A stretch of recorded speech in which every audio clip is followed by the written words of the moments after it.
Yamuna expressway के मार्ग toll plaza पर चेकिंग के दौरान पुलिस ने 2 करोड़ कैश किया बरामद। मार्ग टोल प्लाजा पर चेकिंग के दौरान स्विफ्ट डिजायर गाड़ी में चेकिंग के दौरान रुपयों की जानकारी जुटाने लगी। इलाका पुलिस ने आयकर टीम को बुलाकर कर चालक से जानकारी की तो चालक कैश की जानकारी नहीं दे पाया। आयकर विभाग की टीम और पुलिस ने कैश को ट्रेजरी में जमा कराकर सीज कर दिया है। पुलिस ने 2 करोड़ कैश और 2 युवकों को गिरफ्तार किया है।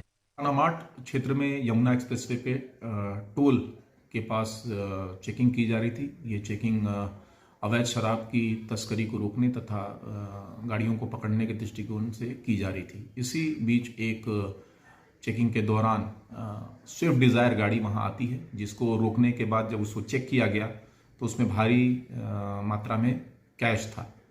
तत्काल इनकम टैक्स डिपार्टमेंट को भी इसके बारे में सूचित किया गया। जब जो कैश धारक थे, ड्राइवर और जो एक और व्यक्ति उसमें थे, उनके द्वारा कुछ कैश के बारे में वैसी इन्फॉर्मेशन, विश्वसनीय इन्फॉर्मेशन नहीं दी गई, तो इनकम टैक्स डिपार्टमेंट को तत्काल सूचित किया गया।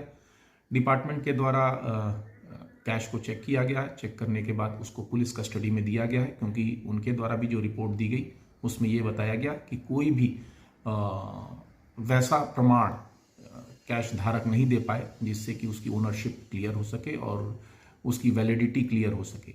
और इनकम टैक्स डिपार्टमेंट इसकी जांच कर रहा है। जांच में जो तथ्य सामने आएंगे, आगे अग्रिम कार्रवाई उसके अनुरूप की जाएगी। सर, कितने रुपए थे और कहां से कहां ले जा रहे थे? जो कैश है वो जब काउंट किया गया तो ये 2 करोड़ रुपए थे।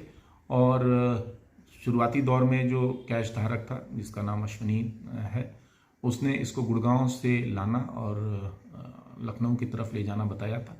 बट कोई भी वैसा पुष्टिकारक उनके पास इस चीज़ का प्रमाण नहीं था। जैसा मैंने बताया, इन्हीं सब तथ्यों की जांच इनकम टैक्स डिपार्टमेंट कर रहा है और जब तक उनकी जांच पूरी नहीं होती है, उनके द्वारा एसएचओ को पत्र लिख के बताया गया कि इसको सेफ कस्टडी में रखा जाए।